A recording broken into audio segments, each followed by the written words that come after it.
I'm Terry Matalas, and this is the Shuttle Pod Show, and this is making a weird noise. I'm Terry Matalas, and this is the Shuttle Pod Show. It writes poetry, and it's like soulful. It's fucking nuts, man. Oh, man. And it's ripping off all the greatest poetry ever written. Yeah. Right, exactly. But what creeps me out is the AI that tried to convince a New York Times reporter to leave his wife. What? Yeah, the AI tried to convince the New York Times reporter to leave his wife for the AI. That's right. That's recent, isn't it? That just came up. Yeah, no kidding. Yeah, that's for real. Wow. And he cut the interview down because he was like, I can't do this. This is too weird. To be fair, it was voiced by Scarlett Johansson. You're right. Yeah, right. It was like, how are you going to say no? Gonna go and do my convention thing. Got my costume, I'm going now. Yeah, we're having a ball. It's Star Trek, y'all. Hey, teleporter, beam me up. Hi, everyone. Welcome to another episode of Shuttle Pod Show. Today we have very special guest, Terry Matalas. We'll be answering your fan questions, doing some Star Trek trivia, finding ourselves on Connor's remote island, of course, and much more. As always, our Patreon members get a full extended version of this episode. I'm Erica LaRose, but before we move on, we have a special message from Andrew Robinson. Like, subscribe, and join us on Patreon. Oh, thanks, Andy! You're doing great. You're doing great. Did you see the email that came back from Andy from Lolita this afternoon about going to Vegas and the whole hullabaloo about getting the photographs to the fans? And it was fairly intricate, and he just goes, "I didn't understand a word of it." And now for your hosts, Dominic and Connor Trinneer. Hello, darling. Good to see you again. Good to see you too. Nice You to look see summery. I do look summery. I love It's it. it's hot in Los Angeles right now. Yeah, and up here. It's hot right here. It's not super hot, but it's right up there. And Connor's all bashed up even more than he was last week. First it was a shark. So I'm moving, and I was pushing and pulling a bunch of stuff, and wouldn't you know it, I reached for a can of beans, and out goes my back. I like Yeah. What kind of points in beans? life. What kind of beans? The really slippy kind. Very heavy pinto beans. Oh, wow. Are you all I'm right? fine. Yeah, You got ice on it? I got an ice pack now, and I see. I'm drugged up, and everything's going to be good. It should be a good interview. Yeah. Well, ladies and gentlemen, boys and girls, Treks and Trekkers, welcome back to the Shuttle Pod Show. I'm your co-host, Dominic Keating. We are delighted this week to have in the Golden Throne a man who literally started on the other side of the camera from the ground up. He was our boss, Brandon Bragger's personal assistant, so he knows where a lot of the bodies are buried. He is currently one of the hottest names in Hollywood. Sadly, one of our rather coldest and saddest moments in the town's history, which is a bit of a shame. But it remains to be seen what he will and will not talk about today. If we can't talk about his meteoric rise as a writer, producer, executive producer, showrunner on so many hit shows, literally saving one title particularly I can think of, then I'm sure he can tell about his exquisite skills of digging shallow graves with a blunt edge. Otherwise, he is Mr. Terry Matalas. Oh, Thanks for being thank here. you. Thank you. So good to see you again, Well, it's so mate. good to see man. you It guys. really is. It's funny when I was thinking that that went through my head that, like, you know, saying that you were Brandon's personal assistant, that it felt like that scene in Goodfellas where Joe Pesci walks in, the guy's like, man, don't do that no more. Well, he could spit shine shoes. He was like, nah, I've been gone for a while. I don't do that anymore. Get your shine box. Yeah, see, Why don't you shine go and box. get your- Go yeah, shine box. yeah. And Just then having boom, a bam, dream. smack, ow. Yeah. So, the days are gone when you can tell, get us a cup of coffee, mate. It's now Mr. Matalas. Could I please have a job? I remember your auditions. I mean, Do you? I remember the casting process. really? I remember all the way through. I remember when you both became what the writers just wanted to write. How about that? Yeah. Read and Trip were just read and trip. Yeah. I remember all of that. I remember the theme song. I mean, I remember everything. So many Enterprise memories. Because you'd gone there initially as an associate on Voyager, right? I was a PA. You were I came right out of college. Right. Graduated. I was an intern. I did my last semester at Emerson College, right.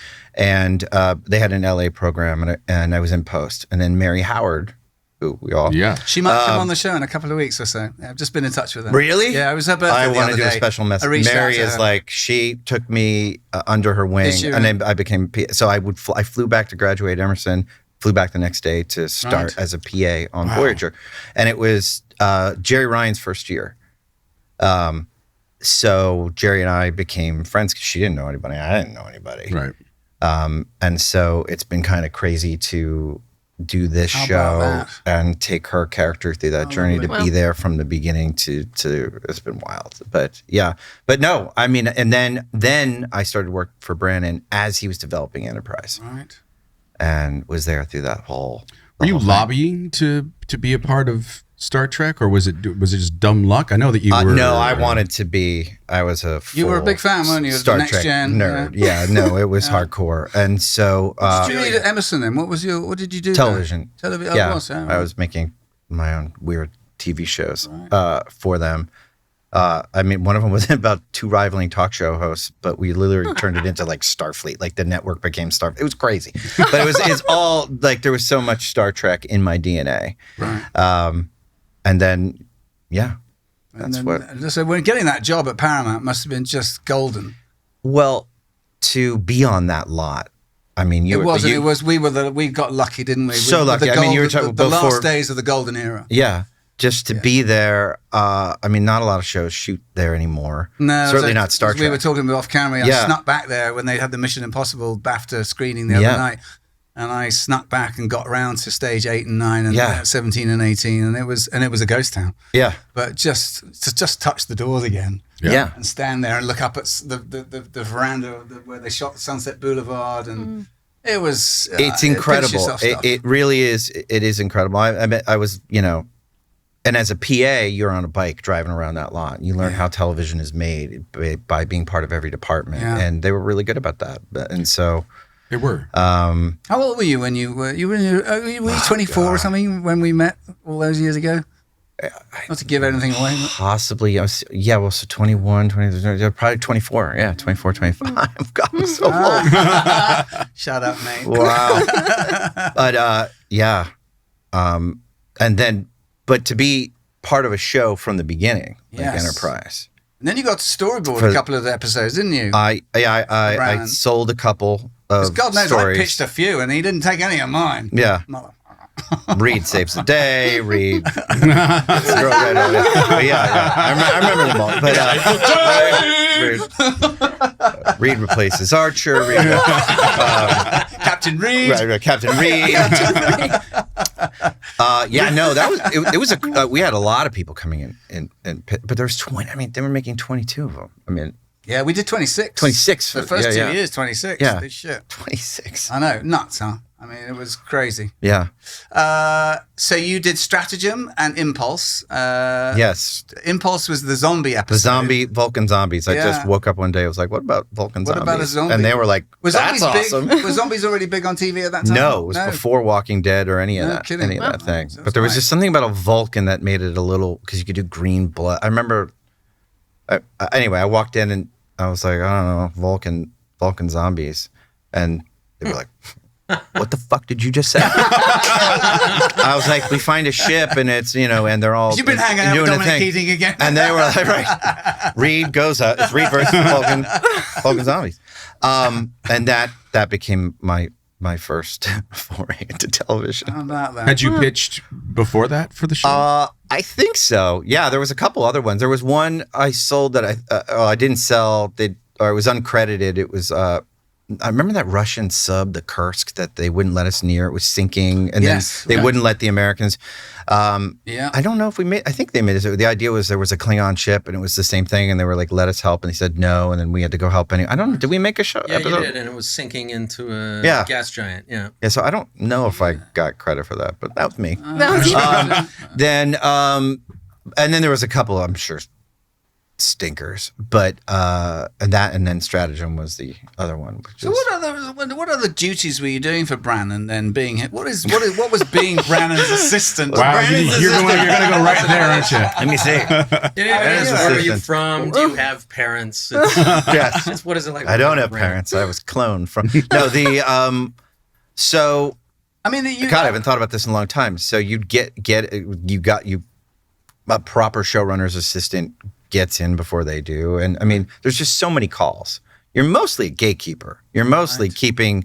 You're almost like a junior showrunner because you have to decide what calls does he really need to get, and what issues does he really need to be brought into his attention. And sometimes they're production things too. So you have to put that in a priority list of huge like, responsibility. does the prop guy really need to know what the phaser set like? Do we really need to get him, or we get that at the end of the day? When is it? So it's things like that. It's making sure he's getting in and out of meetings on time. has time to write. But it's also, there's a social aspect too of being a great assistant too, which is you're a sounding board for so many things in the person's life. I mean, there's a tremendous amount of stress associated with. I mean, it's nearly broken me. Now you know. So many kidding. times.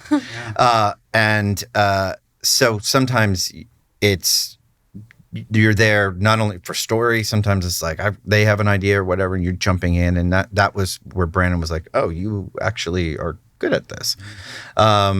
Did he pick you? I mean, were you handpicked out of Voyager to I was come to Enterprise?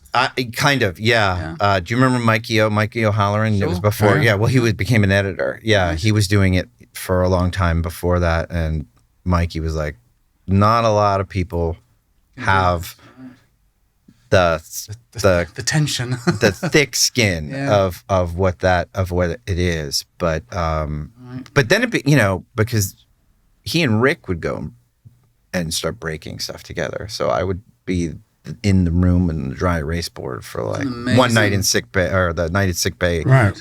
That's the Porthos Right. episode, right? Yeah, and there's shuttle and things like So so you learn every aspect of TV. Like a master's Amazing degree experience. in You do. showrunning. Yeah, because you go, I don't know if I would have done it that way.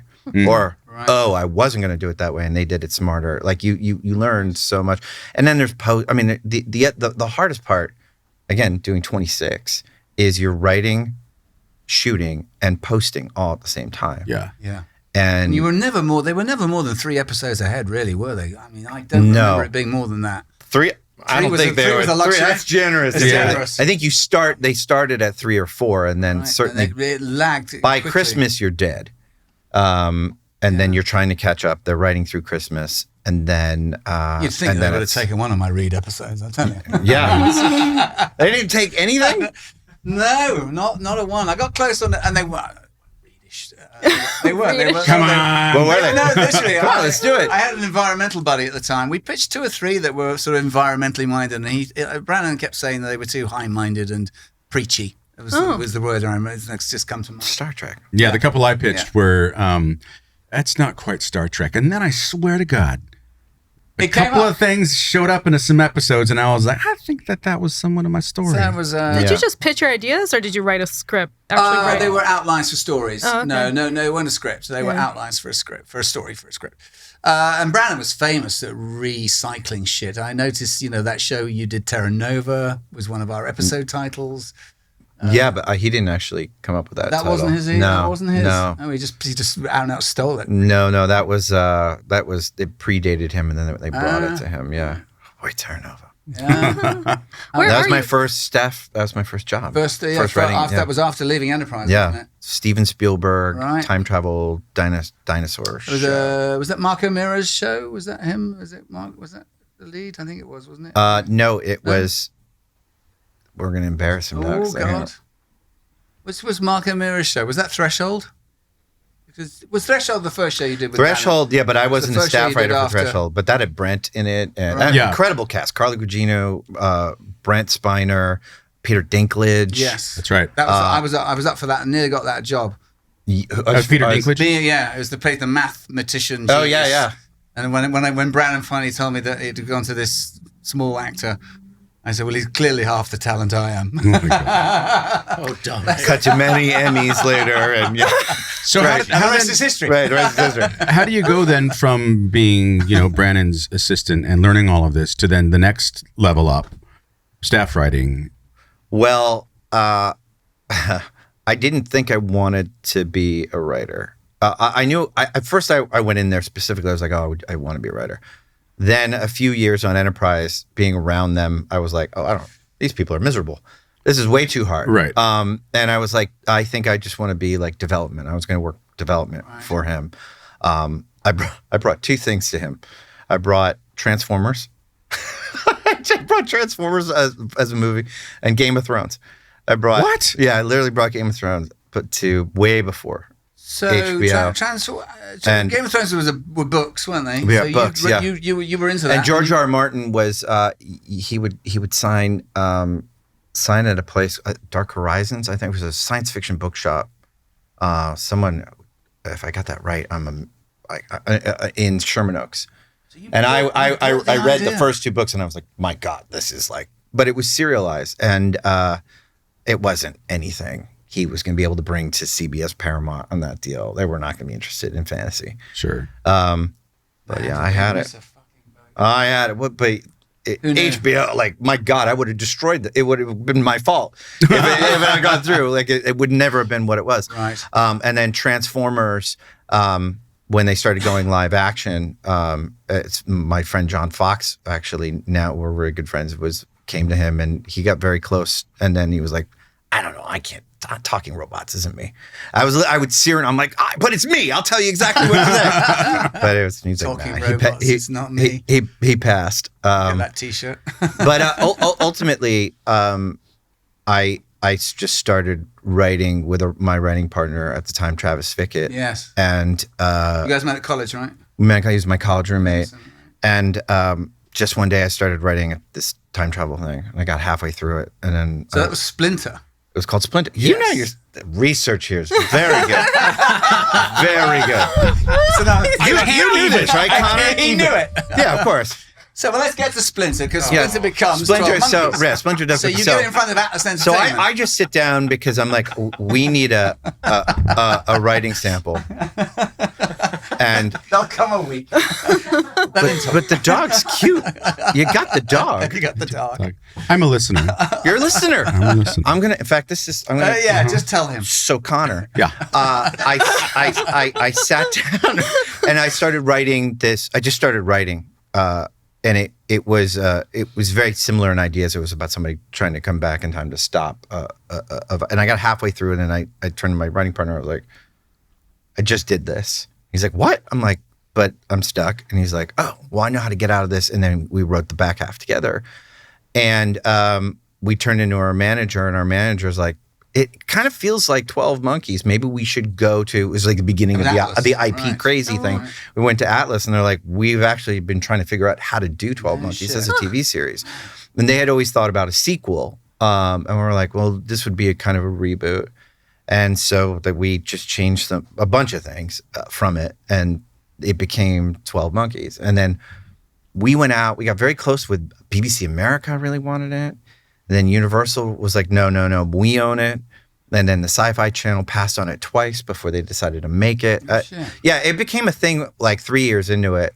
My manager would call and be like, I've got another meeting for 12 Monkeys. It's like, Oh, you must have stop. been out of your mind. I don't want to take any more 12 Monkeys. yeah. This Oh my thing's God. never going to happen. And then one day, an exec at Sci-Fi, Paul Shapiro, picked up the script and he's like, why would we pass on this? And got it through. And And you hit their sort of zeitgeist moment when they were starting to really produce their own stuff. didn't you? yeah, the IP. Yeah, They wanted yeah. to get back to the Battlestar Yeah. of it all. That real serious sci-fi, and the rest is. I mean, Fucking history, because of man. that, 4 big seasons. it was phenomenal. You need to look at your Wikipedia because it says literally, well, what if we just change the names? Well, it does that. I mean, it wasn't as simple as that. It wasn't I as mean, simple Is that what it says? That's it what it does. On says. Wikipedia, Yeah. it says they, the Sci-Fi said, well, Atlas said, well, we want to do 12 Monkeys to go rewrite it. And apparently you came back with, well, why don't we just change the names? And they went, oh, okay. I understand what that was a reference. Yeah. Yeah, they were like, could it be a reboot and connected? And I was like, no, let's just make Well, it's this the main same character. story-ish. Yeah. I mean, Yeah.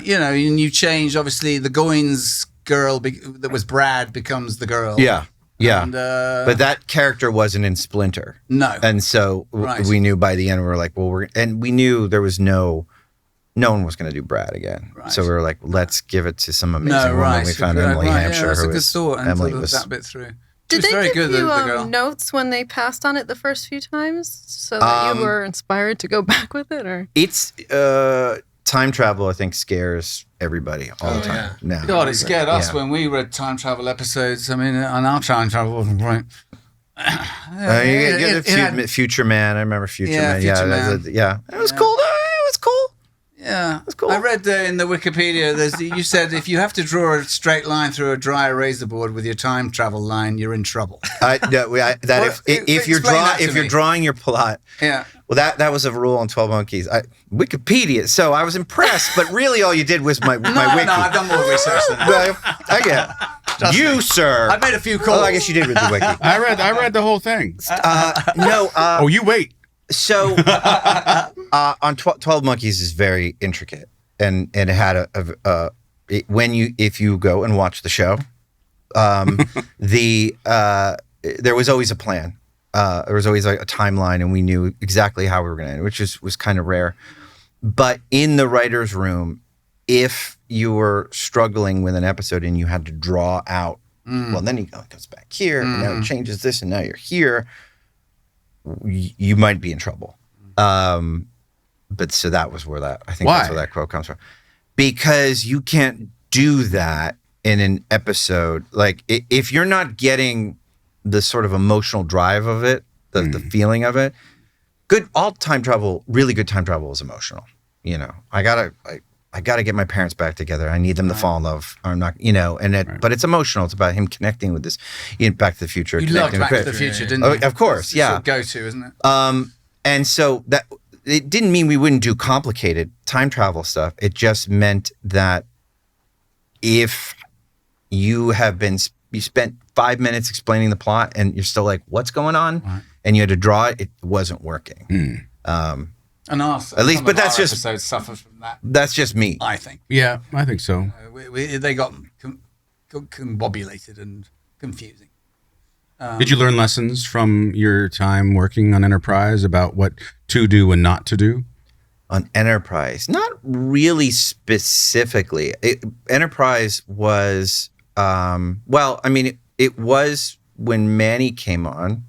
God bless him. Bless you, Manny. Yeah. Pal. Who just passed, unfortunately. And but when Manny came on, he had embraced more serialization, which was closer to what Deep Space Nine did. And the audience really started to respond. And that was something Rick and Brandon were wary of, but decided to do more. So I think certainly that was educational, I think. Yeah. And his out-and-out love for Star Trek shone through. He just adored the show, man. Yeah. And the whole, Yeah, he was a hardcore original series fan. That's why we ended up doing. We made the ship. We made the Enterprise, right? Right. The Mirror. Yeah. So, there was. I guess suppose lessons in that. So way. you're Back to the Future stuff. You laid some Easter eggs, didn't you? The Emerson Hotel, which was after your alma mater, right? But the clock there is always at 10:04. Yes.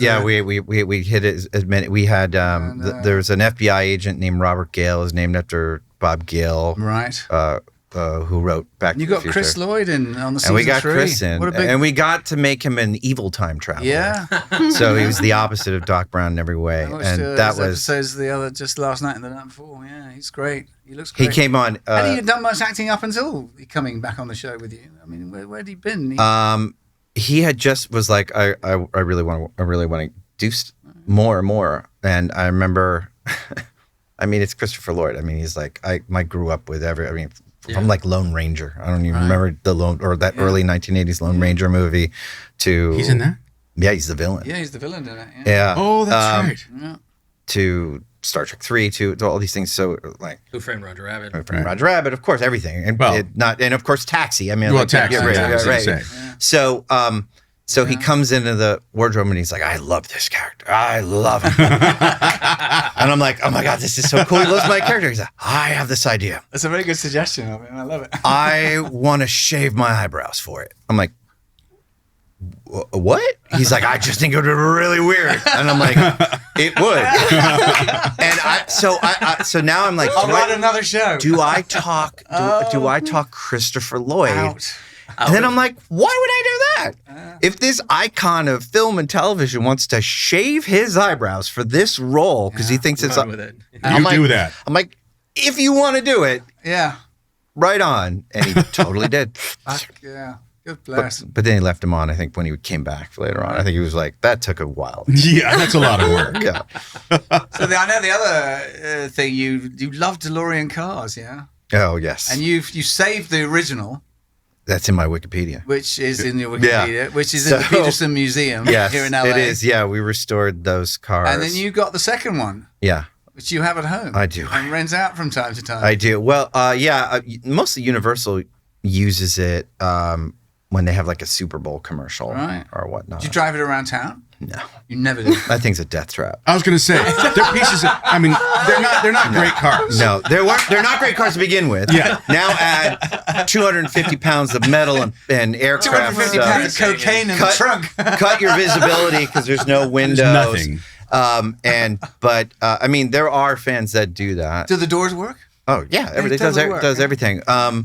But people go insane for it. What When colour? they see They're it. both gun grey, both of them? They're always the same. They're always stainless They're steel. always Yeah. gun grey, stainless steel. And so you have to flatbed it to any one of these gigs. It did the Oscars. It did all these things. You're kidding. But I've seen people get on accidents on the 405, like leaning out of their a eyeball on car, it. like taking pictures Oh my and gosh. scrape the median. Oh my And I'm God. like, oh my Shit. God, I've been driving behind the thing, just it being on a flatbed, which is, it shows you how timeless that movie is. Are there two of them left in the world, as it were? Oh, no, What's the there's story? DeLoreans? Yeah. Oh no, there's There are a few. I think I don't want to give a number because I'll give it wrong, but there are thousands of them There out there. are, But they're now harder to find, more expensive. A lot of people are trying to turn them into Back to the Future cars, and A documentary Now they about go him was overseas. outstanding. It came out Yeah. a few years. Wasn't it amazing? Yeah. What a story, man. I mean, Fascinating. What a man. What a life. for him to take on the car companies Yeah. in that Yeah. way is so bald. It's a different Did you have a hand in actually rebuilding it, and you get a? Yeah, Are I you a mean, grease monkey? I have limited skills in that regard, but I like put it together. I went to Bob Gale and got the meeting at Universal. And what happened is when I bought a regular DeLorean, and I was like, this is cool. It's not a time machine though. And I met a bunch of guys that were sneaking onto the Universal lot, and that what they would do is, this brilliant thing is, I'm going to out them.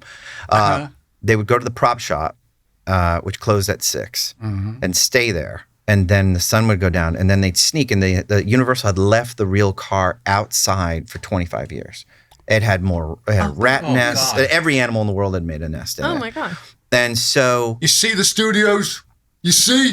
yeah. These are the people we're dealing with. And they would study the car. They would take these, because there's all these weird aerospace, like some of them are classified pieces that shouldn't even have been on the car in 1985 from like B-4 bombers and shit, like pieces that shouldn't have been, helicopter pieces. But they would go take these pieces off, study them, take them back, put them back on the car.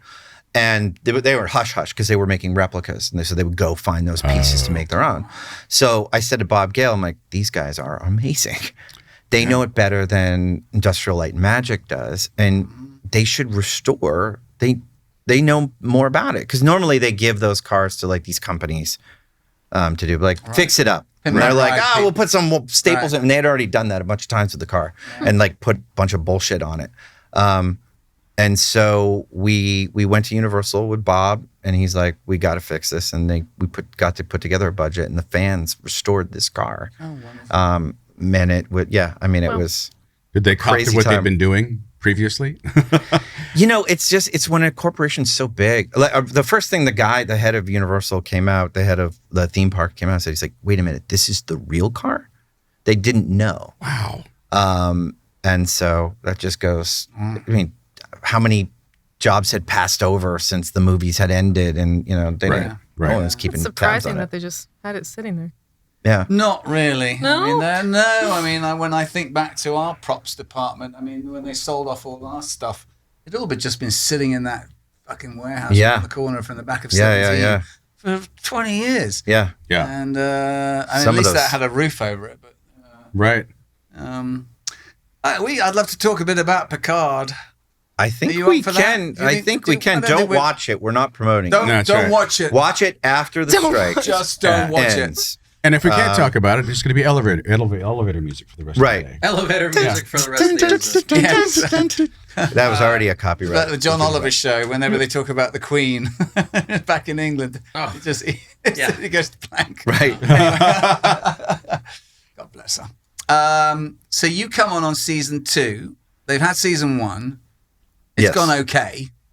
It's not been brilliant, but what's your sojourn into coming back around and taking the reins of this show? 12 Monkeys ended, and Which is brilliant, by the way. thank Yeah. you. Love Very all good. monkeys. Yeah, Oh, I love it's as we were talking hearing off that camera one. We've been downstairs. watching it. Thank you. I mean, I asked how much. I said it looked like a lot of money you spent on each episode, and We apparently only it had wasn't that 3 much. million. Yeah, 3 no million an kidding. episode, but there's ways to you plan ahead, and we had a really talented group of people that were super ambitious. No kidding. Yeah. It certainly looked that way. But by the last 2 seasons, we had a 2-season pickup for 3 and 4, and I had directed. It was kind of it was a moment where the show was a bit of a. It was more than a call. It was getting a lot. It was critically acclaimed in a way, for as small a viewership it had. And they were like, "What do you want to do next?" And they had started making Star Trek Discovery. They were talking about making other Star Trek shows, and I was like, I sent this obnoxious email to my agent. The subject was Star, and then the body just said Trek. And he calls me, he's like, "What is this?" I'm like, "Just get me in. I want to go back to Star Trek." So I met over there, and they were like, "Oh, we're making new stuff." I'm like, "What are you making?" They're like, "We're doing Picard." I was like, "Put me in, coach." And they were like, we've got people for that. And I was like, They're like, "But we might be doing a show about Khan." I was like, "Oh." About Wow, Khan. how Oh, fun really? would that Yeah. Whatever happened to that? They had started to develop it, and we're going to need a showrunner for it. And I met with Akiva Goldsman and Alex Kurtzman. And Is that when you first met these guys? Yeah. Yeah, all right. And it looked like it was going to go ahead. And I remember I was in my last mix for 12 Monkeys in the finale, which I had directed. And I got a call, and they're like, "We just heard that BA is going to make an offer for you to run a Star Trek show. And it's going to be this con thing." And I was like, "Go home and celebrate, get the champagne." I did. And then this phone call comes, and like, "Yeah, they've changed their mind. They're spending so much on Picard that they can't do it. But they'll bring you in for something." And then like I kept in touch with them, and they were lovely. But then I needed to keep the lights on. So CBS was like, "We do have MacGyver." I was going to say, it's quite like- a switch, isn't it? Like, "MacGyver, huh?" Yeah, they're like, it's a 4th That was season 4, wasn't it? Yeah. Yeah. Yeah. Fourth season. They're like, "We really want to reboot that. It's a reboot, but we needed to change it up.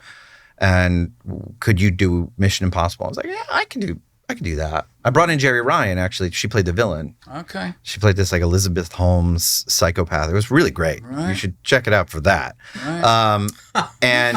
So I got through that run, and I got a call saying, "Could you come in and meet with Akiva and Alex?" And they said basically that the showrunners from season 1 were moving on.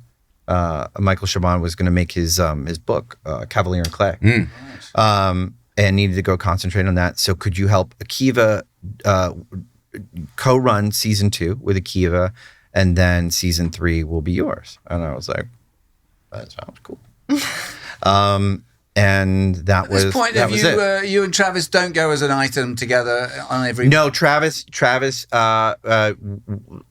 During 12 Monkeys season 2, we were like, we're always gonna work together, but we should work Do separately something, together. March out. Yeah, when you're a partner, you split your fees. Yeah. Right. And it just wasn't good. consideration. And he was like, "You do the show running thing. I don't, He's like, I want to be a writer. So, so that was that. Yeah. So I was on my own at that point, from season 2 of 12 Monkeys on. So you come on board for season 2 of Picard, Yes. and with Akiva, and We bring on John Delancey. So Whoopi what was Goldberg. that? So what was that little story about bringing some of the old guys back to the fold? I mean, was that part of the purview for them to do a second season, or?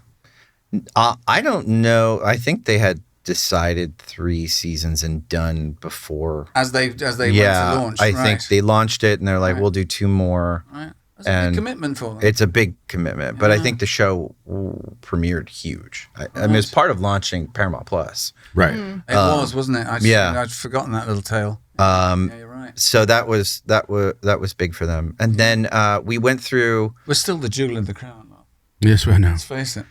It was funny because COVID happened, but even before COVID, we went through a few versions of season 2 Paramount Plus. There was a far more science fiction version that we really went down the line on before Paramount was like too far, and had us pull back. So there's an alt version of season 2. Is that right? That was out there. Yeah. There's some cool stuff there. Did Patrick have a say in anything? Patrick has a say in everything. everything. Yeah, he's the the producer, and he is Picard. So Right. you're definitely pitching it out to Patrick quite a bit. Yeah. Right. And is he well versed in the lore? And does he God knows, it became one large episode. Of There's Star Trek a for us. lot of Star Trek even for there, yeah. right. I mean there are next gen episodes I haven't seen Right. or I saw once when I was a teenager, and there's just so much of it. So no, but we do our best to. He gets there. Accommodate. Yeah. Yeah, right. And then season 3, which just went gangbusters, and all power to you. It was, I have to say, as having been around the franchise for 20 years now, just to see that gang get back together and all the maturity of their friendship and history together Yeah. in the interim years, Which to is all see it- real. Yeah, which is Which all we- real. Yeah, absolutely. To see that translate into scenes on a screen, it was beautiful. Did you actually thank name Todd's character Stashwick before it actually? Yeah, so he was on. Todd was on 12 Monkeys, Yeah. and he's a dear. Terrific, It was isn't a dear friend, and we were in the writers' room, and we knew we wanted this foil, this captain who was a big pain in the ass. And I was like, well, it's Captain Stashwick. That's what we do, and we just immediately He's right behind you. became. Well, And I called Wait a minute, him. the eyes are moving. It is Todd. I knew it. And I called him, and I was like, "We're writing this role for you." And he's like, "Great. Who's going to play it?" I'm like, "It's Todd. It'll be you." He's like, "Come on, you're going to really have me taking on Riker and Picard?" And I'm like, "Yeah, it's going to be great." Because he's a big fanboy. I mean, And it worked out. There was no fighting. The network. Was it an offer? it was straight offer, No shit, and the good for network him. wasn't one of those things. The network was like, "Who?" They were like, "Oh no, he's great." Oh, fine. What a great story. I love it. And we just wrote it with his voice, a similar character-ish to some of his 12 Monkeys stuff, and it was Did you two meet Little on bit. 12 Monkeys, Little bit. or Yeah. did you know him before? yeah. Cool. In an audition. Yeah. The role was for this post-apocalyptic leader, this leader in the post-apocalypse of this group of scavengers, and we wrote it for like Ed Harris. And we saw we didn't see Ed Harris because it was a sci-fi show. We saw every Ed But we Harris saw- lookalike. We saw Ted Harris. Discount. Ed Discount Ed Harris. In galore. And everybody was doing gruff, And then Todd came in and was like, fuck it, I'm not doing that. I'm going to be sarcastic. And he was playing it like this sociopathic Bill Murray. And I was like, Oh God, it's funny. You That's say that. it. That's amazing. Yeah. And so we tailored the role for Todd. He's a and big talent. He really There's is. something about it when he comes on screen. He just There's something the way it's just comes through his vehicle, his vessel. Yeah. He's interesting. Yeah. No He's shit. amazing. Do you do his D&D? Yeah, I've done it. I've done. Yeah. Do you do all that? So I didn't grow up with Dungeons and Dragons. So and Todd is all about. Oh, he Dungeons is, and though. Dragons. Yeah. I mean, Yeah. when he was on here, did he get into Oh it? yeah, All yeah. the yeah. sense He stuff. offered to come and teach us how to You ever play. try to have Yeah. a Dungeons Really? and Dragons Yeah. show? Oh, yeah. We're gonna. You should do it. We're gonna put I on get a 3 show. texts a week. No, I'm Yeah. kidding. We're gonna put on we a should show do it. We where should You go. should absolutely do it. All In right, fact, we should go. you should make it a show. Yeah. We are. He's a phenomenal. That's a great show. Because Well, you should come on as Yeah, well. you should while come. he does that. I'm in. He's a We'll get phenomenal. Bonnie Gordon, you, Todd, and Jerry Ryan. You got to get and Jerry. 2 first timers. She won't do it. Right. I'm a first time. So we got Jerry to play, and we took many pictures of it. It was not her thing, to say the least. But we all you had have a good time. champagne? Oh, we had plenty of drinking. It was the only way she was going to get through that. She's like, improv's not my thing, and I'm like, anyway. She was fun. She was great. But Todd is an incredible dungeon master, and he tailors the game to for it. his people. So like he'll make it about 2 dungeon Buddies. buddies who are probably bards and do a talk at a tavern. You know what I mean? Right. And then shit will go down. Did you and dress then up? you will be the warrior of what? Did we dress No, up? I have not gone that far. No. No. But he's got a smoking dragon, like a dragon that breathes fire and shit, like in his table designed for him. Like it's hardcore. Oh, I'm getting high for this one. Yes. Yeah. But I did that once. So I did that. He did a charity one that was, I shouldn't say this because people are going to go look for it now. And it was a Zoom. It was during COVID. And I took an edible. I'm not allowed to say that, right? Yeah, it's illegal. Baby. It's perfectly legal. But I took it thinking this thing's going to be over in like 20 minutes, but it went on for another 3 hours. And so at some point, they're like, they turn to like, my character is this drunk wizard who's like, Walter Matthau was like this failure wizard if he was Gandalf, and named Malarkey. And they're like, and Malarkey, what do you do? And I'm like, Terry. And I have no idea where I am, but I'm not in Zoned out. Everworld or whatever. The fuck. I was in my own personal dungeon. Shit, not and in dragon. Everworld. And then, but yeah, so somewhere out there, good viewers, you can find That's hilarious. Terry Hyde. Who's got the Doritos? I'm Where's up the for it, Doritos Mark. at? Make the calls, I David. wish I could say it was at Doritos. I didn't even. We're doing edible Dungeon D&D. Yeah. Oh, It's a way to go. So you end up directing. Is it the first time on Picard? No, you did no, 12 Monkeys. You've done 12. Yeah, I had Monkeys. 12 Monkeys. So I was you my got your first. teeth Yeah, there. season 3 of that, and then through 4. Then throughout the series, the rest of it I did. Right. But yeah, for Picard, I did the last 2. The last 2 episodes Which because was I a was big like, I to-do. wanted to do a Star Trek movie, and I was like, well, this is my only chance. So here we go. You kind of did. They put it in IMAX theaters, which was crazy. They did this limited run. Yeah. Yeah, how awesome is that? It was incredible, and we were like, when they told us, we were like, uh-oh, IMAX. Like we didn't shoot it, and like, what is that going to look like? It looked fantastic. Good. And then we did some special things for that, but to see that on the big screen with the next gen cast, as it was designed to be a final kind of next gen film, was a dream come true. Was that a goal as a kid, or what were your goals? You went to study television at Emerson, which is in Boston, by the way, Dominic. I grew up. It is. It is. I was immersed. I knew that. You all studied. I knew you studied. I did. He knows his colleges. I'll tell you that much. The I said it because of football. Anyway. I was immersed in a lot Cheers, of by the way, television. everybody. Well, cheers. Yes. Yes. Yeah, welcome Chin, to chin, the chin, welcome chin. to Shuttle Pod. To Tribbles. To Cheers Tribbles. to trouble. Do you have a tribble? Oh, clown.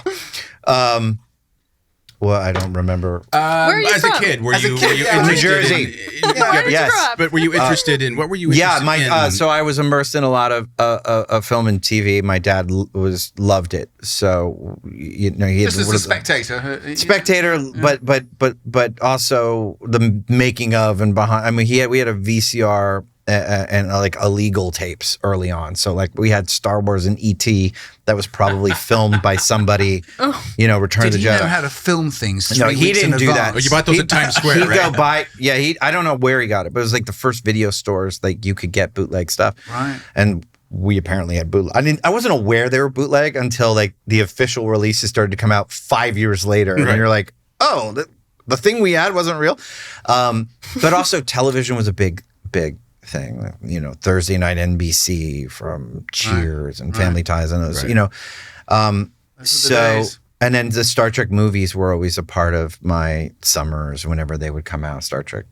Were you a standalone fan in the house for Star Trek, or was it? No, it was brought to you. Trekkie. My dad, my mother were Star Trek fans, so I would Sunday afternoons were either a ball game was on or the original series, and I just remember feeling that cozy feeling of that sound of that on. And, You never balked at it. You never like, oh, that's what they watch. I'm not doing that. No. I mean, it was spaceships. I mean, it was a little heady when you're 8. What was your intro show? Oh, well, they knew I would be into Trouble with Tribbles. Right. I mean, they knew that was going to be that's your Do you wanna gateway hear when it? you're a kid. Yeah, right. Yeah. Exactly. And It it's goes fun, off it's in a cute. minute. And then you go to City on the Edge of Forever, and then you so go they to all primed those you. things. They primed Yeah, you it good. was all good. But the movies were coming out. Extraordinary. Yeah. Wow. And the movies were this big long serialized stories, 2, 3, 4, 5, and 6. They all had a through line. Yeah, So yeah. kind of like TV. And then Next Gen came out. So it was all that stuff was part of me. What a thing for you to grow up with that and then get to, showrun and direct Sir Patrick Stewart. It's still surreal. It's a bit pinchy, I isn't it? remember the premiere of Next Gen, and when I got my first gig with Mary, they were made Insurrection, and she's like, they need help on the movie. Can you just drive Patrick around in a golf cart one day? It was lovely, and we drove just like driving around and he was in uniform and like literally You must have been just calling home, being like, "I was with Captain You're Picard." taking a long way around the lot. Yeah, it's right this way, sir. This is very long to get to the commissary. But That's hilarious. yeah, so it was cool. What a dream come true. North Jersey? Mid to northern New Jersey, So, Bridgewater, Mets or Raritan. My dad was a Yankees fan, and my best friend was a Mets fan. So that's There's a whole twin thing. shall meet. Yeah, they did. I know that much. Yeah. Yeah. Oh, my girl is a Yeah, his girl's a Mets girl. yeah. Yeah. Did you study any film in high school or photography or anything No, related? I didn't know what I was doing. You just went to college and I would make stuff in my backyard, but I didn't even edit. It would be all one long shot. I was like Yeah. Bridgewater, New Jersey's Ed Wood. No It was Fableman horrible. story for you. It was, flying saucer. yeah. I mean, my brother played this. I worked some of it in sometimes. My brother played this character named, it was like a sci-fi, I don't know, it was like a sci-fi war thing. We shot in my backyard, and he played the villain Rayton. And so I worked that into, that's the name of the nebula in Picard season 3. I always like work it in this, like for my friends that made the movies with me, so they can watch and be like, That's cool. that's us. I gotcha. Yeah. That's awesome. I knew him once. So what are you working on now? I mean, are you allowed to work with the strikes going on? And where do you stand with all that? Can you busy yourself at home, or you're just like, no? I mean, down- you can down write for tools? yourself. You can. And I think a lot of writers are doing that. Yeah. Yeah, writing. It's like Yeah. playing Right. guitar, isn't it? I mean, for fuck's sake. Yeah, I mean, I know. It's your instrument, as it were. Many producers and writer producers are like just enjoying writing for themselves. Yeah.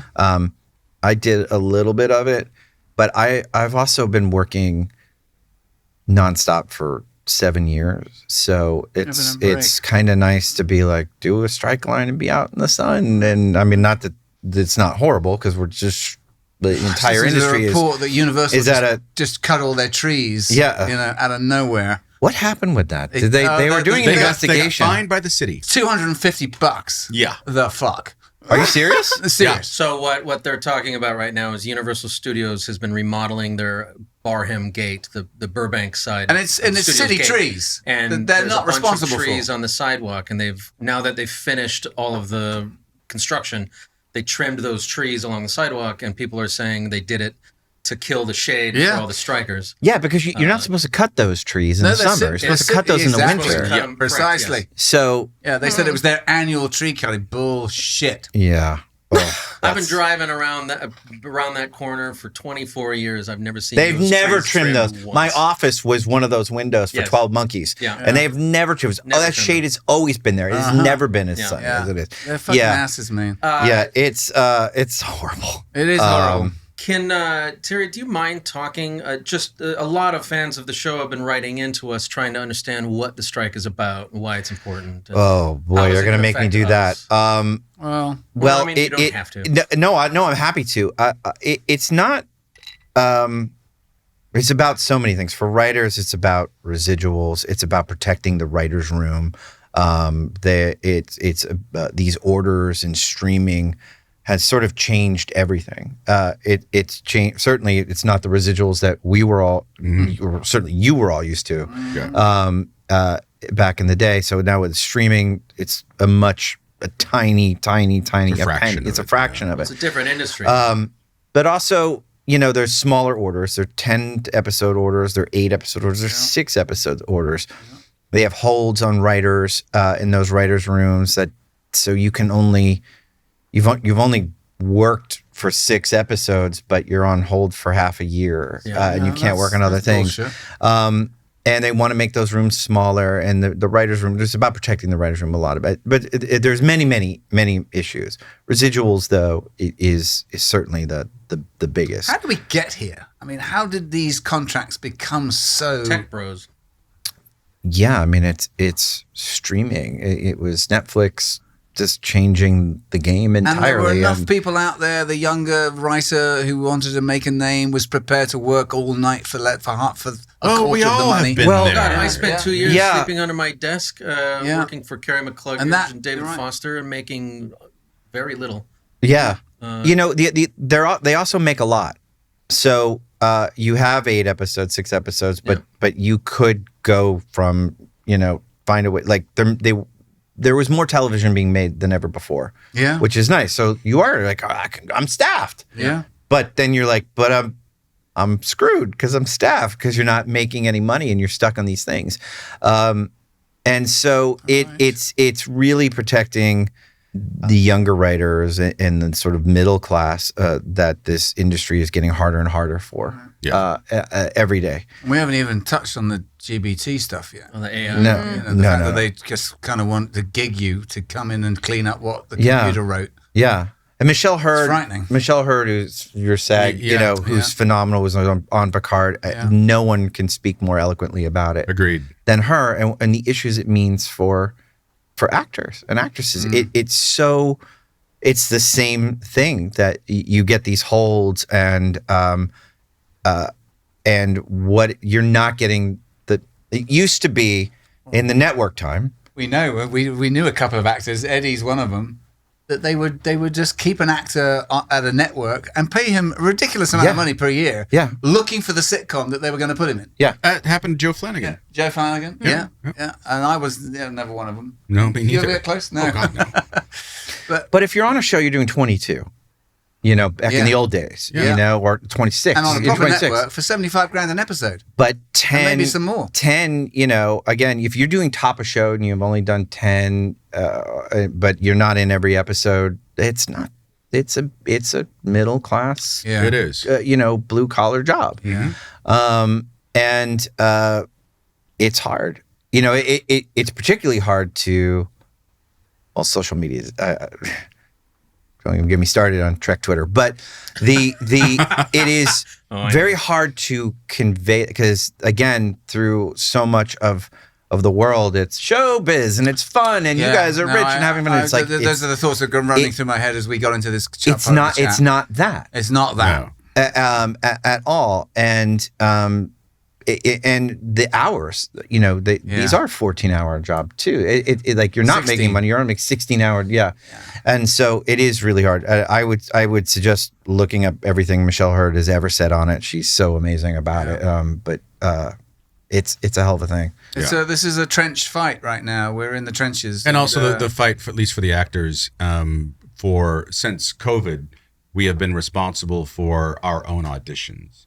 Meaning, we self-tape, we put everything, we upload it all. You cut it together. And I will say this too, those are two very different experiences. And I wonder about this for you, like, going into a room and seeing someone and having that sort of energy transfer versus, seeing somebody just on tape. And I feel horrible for actors and actresses now with the Zoom. How do you like looking at tape all day long? It is, it's definitely more convenient. Yeah. But can you pick the right person that way? You can. I mean, we did. I mean, we found Ed Spaliers that way. It was just a tape that came in, and we're like, oh my God, he's the guy. Pretty good.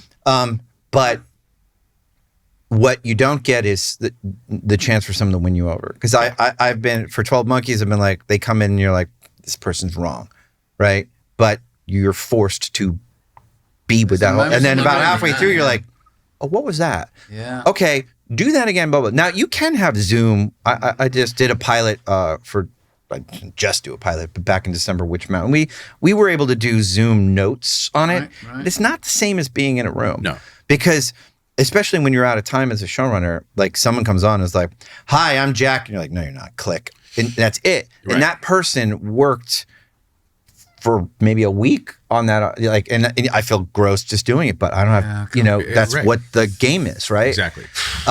So it's harder for them to win you over, I would say. Yeah. Well, also, I think from what I've heard from some still casting directors is that, like, you'll get these blocks of, say, 50 actors, and there's like 200 or 250 people because they send it all to you. You download it and you put it in a block. And if you find the first 50, well, the other people who were asked to audition, who did the work and never got seen. Well, sometimes your casting director won't even show you. Yeah, they're like, we didn't like that, because I've been like, I know somebody. They're weeding for yeah, you. And I've been like, well, I know such and such read for this, and they're like, yeah. I'm like, but I want to see that person, and then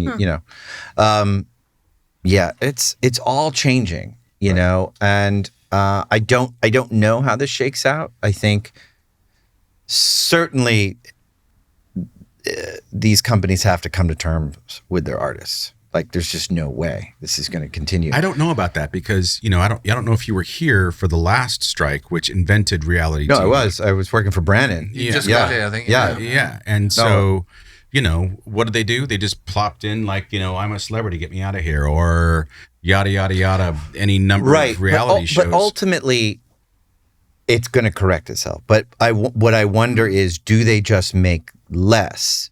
Like people will come there at some point. Maybe I'm being too optimistic, but like they're gonna work it out. They're gonna work something out. We have to be optimistic, right? Yeah. And but it will. I wonder what the outcome will be. Like, will there be less? And a lot of people are good. There should be less. I've got a list of shit I'm supposed to watch right now, but what is that? I think that's kind of a bummer. I wouldn't want them to make less. Do you have control as an EP to determine where it's going to be shot? Like now, LA is... In the beginning, you do. But sometimes they can just be like, no, we're going here. And you're like, it is cheaper to go to South Africa. It is cheaper to go to Australia. It's just cheaper. It is. With all the hotel bills and everything. 12 Monkeys, we did a lot in Prague, and I loved Prague. Yeah, we did the World War II and all the time travel stuff and Middle East. You were in Toronto mostly? But mostly in Toronto. And I love Toronto. Yeah. And I try and go back. I love the cruise there. Yeah, it's a good town. And Prague's a great town, and you can shoot great stuff in Prague. English-speaking crew too. Yeah, yeah. Right. And they got studios, and it looks like anything. Yeah, it's and it incredible. Can look like anything. Yeah, but you can fly over tremendous talent too from London. Yeah, where people who you would normally not get to come over in the States. Right. Yeah. And there's no legality about that. No, it's easy. Nope. Easy lemon squeezy. Do those actors have to be SAG at all? No.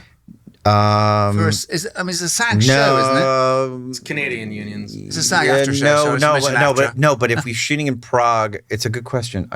You have to have a certain number of actors who are SAG, and the rest of them don't. Yeah, I don't think so. I don't. They can be considered local hire or something. Yeah, they could be, but you're flying them in from London. But we had extraordinary posh accents. Yeah. What? Where has been your favorite Local place hire to with shoot? posh accents. My Prague. Prague? We saw it in Budapest, but Prague was pretty Probably your favorite. really good to us. Yeah, that's probably It's a my good favorite. town. Never been there. I've shot in Prague. Yeah. Where are we? We should think where we're at. In terms of. The Rogue Machine Theater. Oh, yes, where we are at. We are. I'd like Speaking to of thank. locations, It's my turn. Yeah, exactly. Well done. It's my turn. So we're here, but we're back at the Matrix, and we'd really like to thank Rogue Machine, who are the in-house production company here, putting on. What's the show this week, Chris? What have they got on at the moment? For turning? Yes, thank you. Rogue Machine here at the Matrix Theatre, rehearsing Heroes of the Fourth Turning. Thank you, Rogue. We can't thank you enough, honestly. Without you, we would be homeless. Which brings me smartly oh heavens, to all you people who are watching us for free. You need to step up, people. It's time. It's time. It's time. No, really, it's time. It's time. It's time. Not everything in life is free, which is what our strikes are about. And please heed me. Thank you. Thank you, guys. So you said you are writing at the moment or not writing? I am writing a little something. Yes. Is it your own personal? It's obviously with a goal in mind. Yeah, for after, for after For when The the dust times. settles. Yeah, a thing that I couldn't get out of my head. So Is there a British chap in it? it's all, bro. I'm a bit of an Anglophile. It's so funny. There could be now. I'm trying to remember what there was a role in 12 Monkeys that, and we. I know you specifically mentioned that asked you, downstairs, but and you weren't actually available. I wasn't. I think it was in Find that it was in fucking hard to believe. season 2. It was in season 2. I don't know what you were doing, or maybe you just turned us down. No, Maybe you were like, I don't know if I do not. sci-fi. No, I don't, no, channel. darling, I certainly would not. into Yeah. sci-fi for the rest of my That's what career. you can go to the bank on that one, Tel.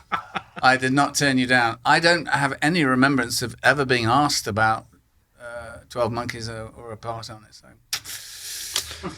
By the way, that happens a lot too, pisses where me off. reps turn down things, and then you really? talk to they're like, and the wait, talent doesn't even know. Cal has never known about Never it. heard about it. That's I've terrible. back channeled Oh my God. and I do gotten that a into lot. big trouble. Yeah. But trust me, I'm giving you my number. You can back channel me anytime. Yeah. And we're live. Back channel It's away. an industry I term. mean, but like reps They do. can If screw they it don't up. think that I if they remember- don't think the money's good enough, they don't think it's worth their time. I know, they're asses. Or they didn't Yeah. even read it. Yeah. They just have too many or calls they're in not the afternoon. aware. The artist isn't aware there's an arc to it, and that it'll come. I remember Jamie Callis was. I remember specifically we wrote a role for him, like it would only him. It had to be him, and I remember back channeling, being like, "Your reps need to tell you how important you are to this," and then he was like, "Oh, I didn't know," and then that became the whole thing. Yeah. And he came and did the role brilliantly. Pisses me But, off those stories. yeah. It really does. I have to say, it's hard enough to, get a gig these days. It really is.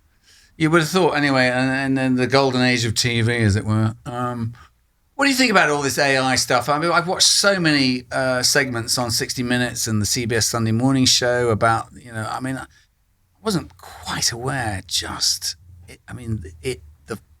The avalanche has happened, yeah. and it's we're pushing it.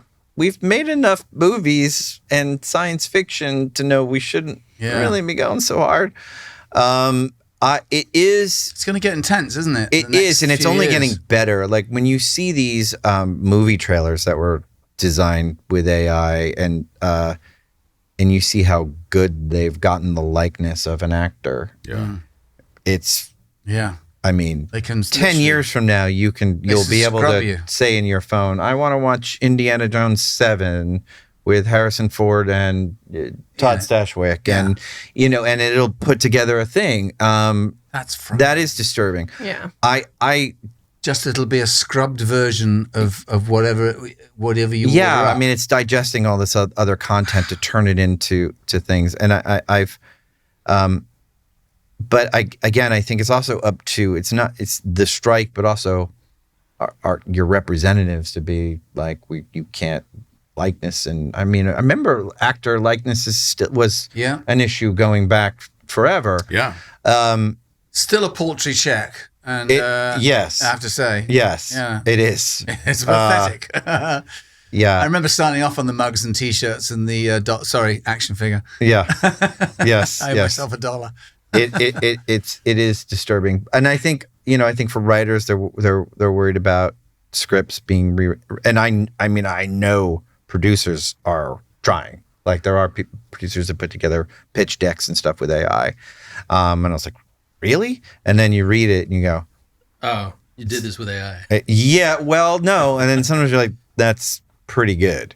Like the way it's put together, like it needs a pass, but it only needs a pass. Right. And that is disturbing, but that's taking the pieces of other people's work to turn that for it to learn that algorithm. Sure. So it's an important issue. It is and it is definitely something that everybody's looking at as a tool. I think writers will be hired to rewrite AI, Of course they will. scripts, or you know what I mean. Certainly. But that But has for to a be. first they're pass, only- like you said, There are some But things if you that don't I've get been AI like. you can literally type in, I have an idea about a guy riding a motorcycle through the desert. Yeah. Yeah. Suddenly aliens come in. Yeah. And at the end of the movie, he wins by driving a muscle car, and it will write you a And then you can give it notes, and you can see what it did. And you're like, okay, no, he needs to be more sarcastic. He needs to be this, that, and the other thing. And then it's like, okay, and it does it, and it doesn't give you the grief. A writer does Exactly. Maybe we're selling AI. Okay, I'm not selling AI, but it is really disturbing. I had a friend who designed like an old school text game using one of these things. He's like, I want to play a blah blah blah blah blah. Text, the old text computer games that were telling a story. Right. And he's like, it was really good. No kidding. And so it's a problem. It is. Yeah, the 60 Minutes report, Scott Pelley. What was that program? I mean, this thing, it was almost sentient. Bard. I mean, Bard. Oh, It's frightening. yeah, the guy who quit at Google Yeah. because he thought the AI was sentient, and Oh. he was like, I can't work on this anymore. It's It's too not nuts. sentient. It just predicts. It's predictive, and it's so good at predicting. It writes poetry, and it's like soulful. It's fucking nuts, man. Oh, man. And Well, we're It's there. ripping off all the greatest poetry ever written. Yeah. Right, Yeah. exactly. But what creeps me out is the AI that tried to convince a New York Times reporter to leave his wife. What? What? Yeah, AI tried to convince the New York Times reporter to leave his wife for the AI. That's right. I'm the That's one who recent, loves isn't it? you. That Not just your came up. wife. Yeah. Yeah, no kidding. Yeah, that's for real. Wow. And Yeah. he cut the interview down because he was like, I can't do Yeah. this. This is too weird. To be fair, it was voiced by Scarlett Johansson. You're right, yeah, So it was like, Just thinking about how are you that going to movie. say no?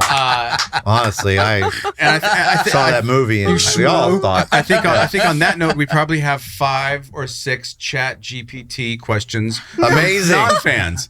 Yes. Come on, I'm sure we do. They're live people. They're actual people who. ask these Yeah, questions. so we We want to get know. fan questions. We're going to get into fan questions, but first we have some fan gifts. Oh, Erica, you have yours on the I do. table right there. I'm using it. If you just Oh, mind, look how we don't have beautiful. one for you, Terry. Sorry. That's okay. Maybe one day. I've got to confess, these were given to me in Germany about 2 months ago. And Yeah. I'm sorry I didn't bring them by. And we finally just Yes, set our hands that's on it. right. I didn't think I was ever going to see it. And then I was like, whoa. This one's mine. Who are they from? They're Do we from know? Margit, Is it Margit? Yeah. Oh, bless you, Margit. our super fan. Did I get the Margit. right one? Because you've got the Irish. Oh, you're going as Irish today, are you? To Connor. Aw. Yeah. Fake Those are Irish. little cards, by the way. Fake Irish. They're There's a little lot of cards. us here in America. Oh, look at that. My dad was my grandfather rather was a wow. lighthouse keeper Wow, look at that. in Ireland, Very cute. There's a note where on the the real back. Irish people live. There's a note on the back. There's a note on the back. Painted with love. Oh, bless you, Margit. Thank you, sweetheart. You're a sweet woman. There's a card on your paper. Look at that. Oh, Yeah, okay. I was trying to tell him that, but All right. there you go. Thank you. Sorry, Tim. You might get- And I got thank you, Margit, for my beautiful rose. I already said thank you, but thank you. Let's take her out of her. It's a lot of tape. And I have what I think would be a coastal portrait of Washington State, where I'm from. It's gorgeous. Oh, that's beautiful. I'm going to keep that for my That's really evidence. pretty. Yeah, that's great. Thank you, Margie. Thank you, Thank Margie. you. Thank you, Margie. Terry, I will say, and not to make you blush, but you have now shattered the record for the number of fan questions that we have received. Yeah. Oh, boy. 5. Yeah. But that, it depends. 500. The nature of the questions we don't know. That could be. Well, probably dare 400 you, of sir. them are when is Legacy happening? Oh yeah. Obviously. Right. We might be in that. And the rest of gonna them are hold my probably about how come Yeah, you're you not, would. how Yeah, come you you're do not a flag. doing Yeah, you season would. 5 of Enterprise. Season that you get a lot. That would that be was a lot. that would be a tough one. I mean, I don't think you would do it as season 5. I think you do it as a standalone Enterprise I think story. It would be a miniseries, yeah. You know, you got to deal with you, Yeah. but I think it can be done. I mean, Shower. yeah. Yeah. This is just in the shower, mate. You know, an Admiral Right, exactly. What happened? Admiral Archer. I think Reed's long dead. Yeah, right, yeah. Long Accident with the armory. Yeah. Pineapple Some humiliating death that you Yeah. just hear about off. They don't want to talk Exactly. about it. We don't talk about what happened to Reed. Yes. All right. It would be an interesting time period to jump into this many years later. Yeah. Now I can't. All right, I it'd can't. be Now I'm great. riffing now, It'd but be like it would great. be really interesting because you start to get closer to the original series and Discovery. Like there's a really interesting. Yeah, there's a Follow span up. of storytelling time Yeah. that would be interesting. Yeah, and they still have some questions to answer. I think with Definitely. if they Oh, we wanted to had do that. at least 2 or 3 seasons left in us. Yeah. And it was a shame. What do you think about that? I mean, just to sort of before we get to fan question, what do you think about the demise of Enterprise so prematurely? Well, nowadays they would have kept it on the ratings for that. They would, or wouldn't I they? mean, it's like Super Bowl ratings today. Yeah. Yeah, they It should. was so anticlimactic because it wasn't. It wasn't. Did you know, by the way, in the, hanging out with Brandon, did you know quite? How much of a surprise was it to them That they were that we got canned? not terribly because it was that whole UPN Yeah. thing where they were starting to look at it the numbers in different ways.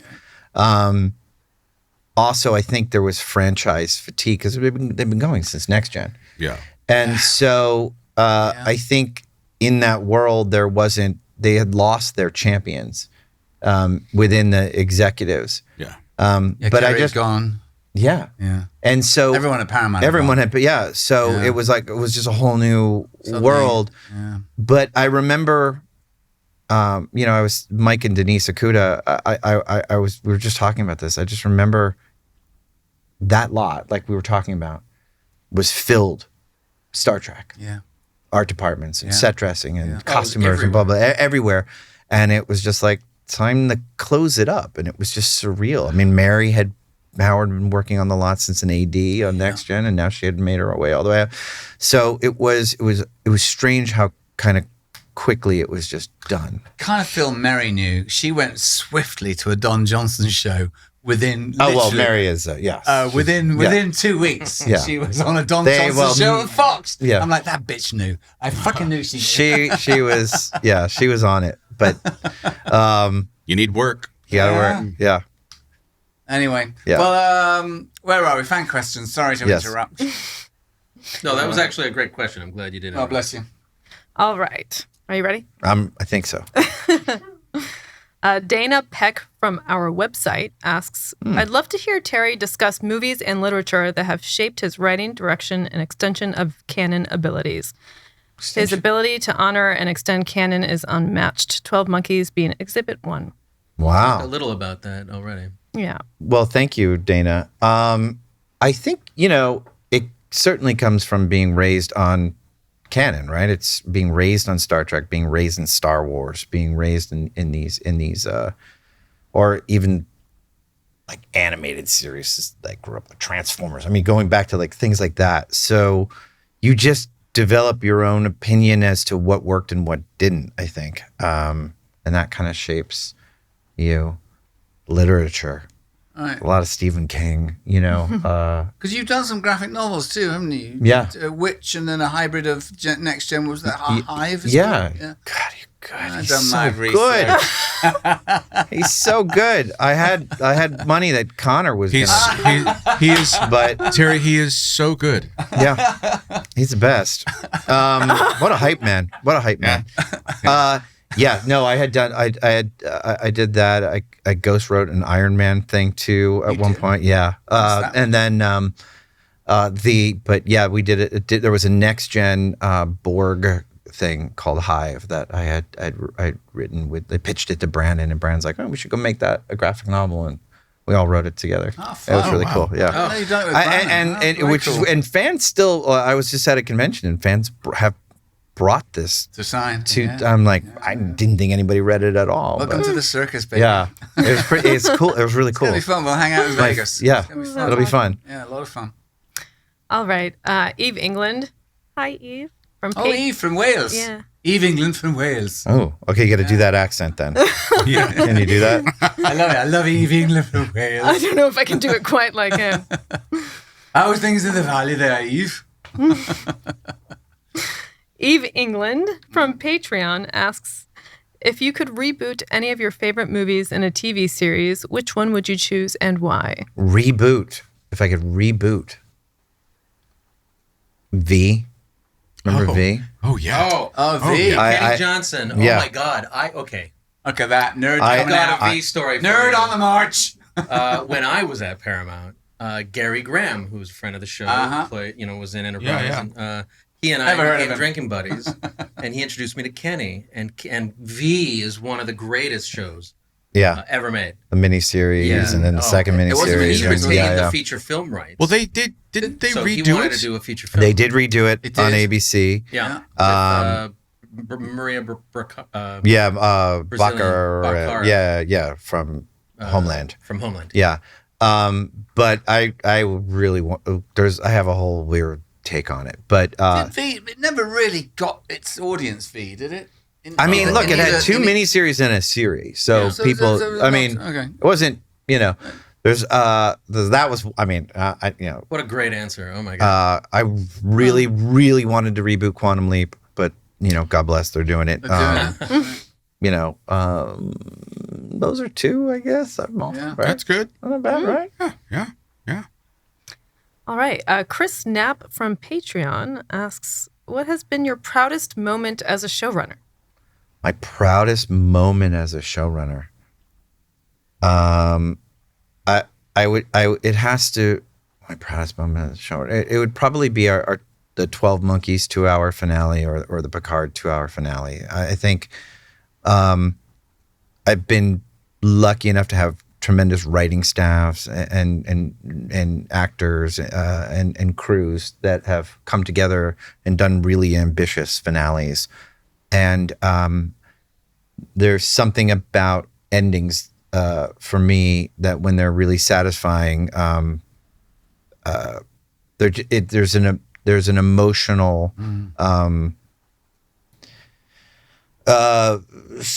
proud isn't quite the word, but there's a feeling of we did it, an accomplishment, a feeling of accomplishment as a team, which is, and I hadn't watched 12 Monkeys in a few years, and I put on some of the finale the other day, and I was pretty moved by what we were able to do, and being in that screen, the IMAX screen for Picard with the next gen cast, and being able to send them off in a way. There's that sense of finality gives you a moment. Like if you feel as though you stuck the landing, you can feel really proud of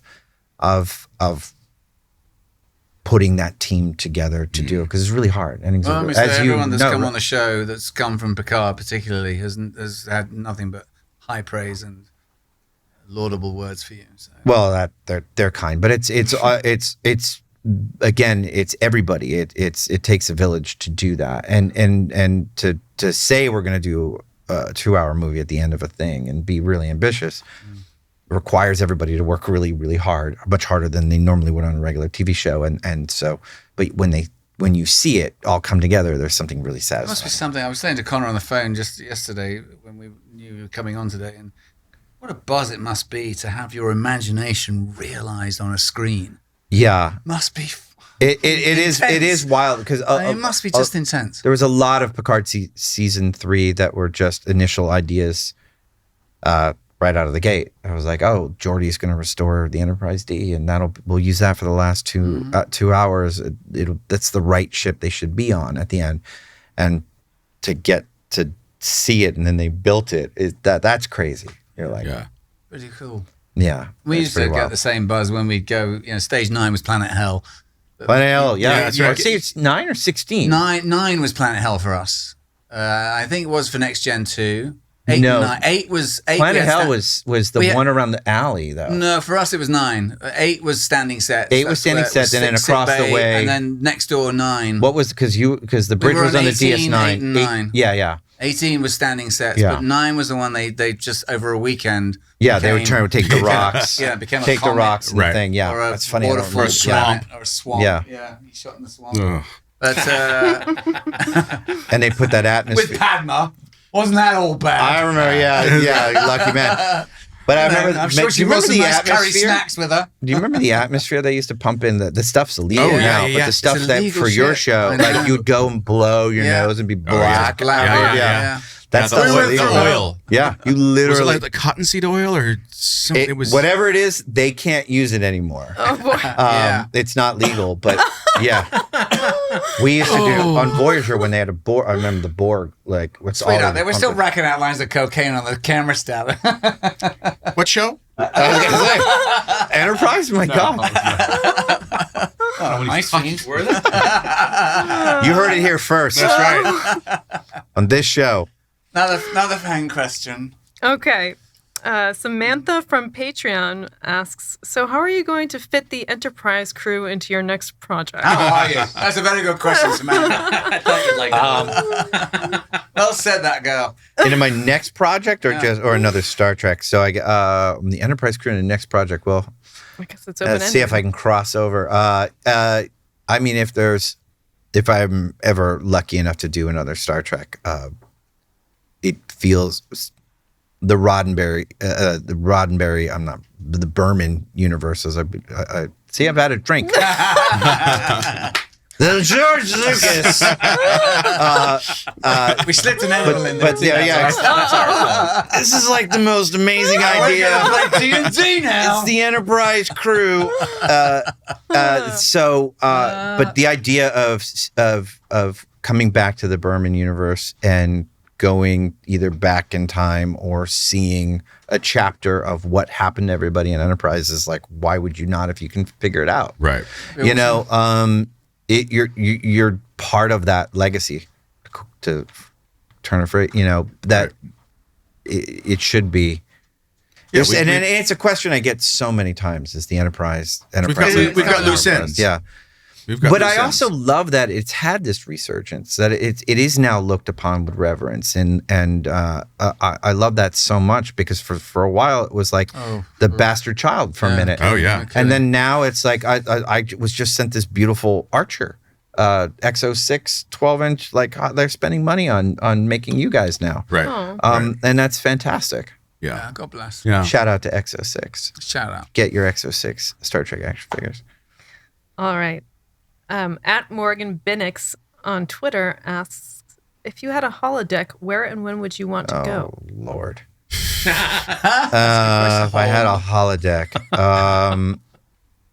boy. I mean, the holodecks are best to go on adventures, I guess. I mean, absolutely. to do your own kind of, but or you just Crazy girls.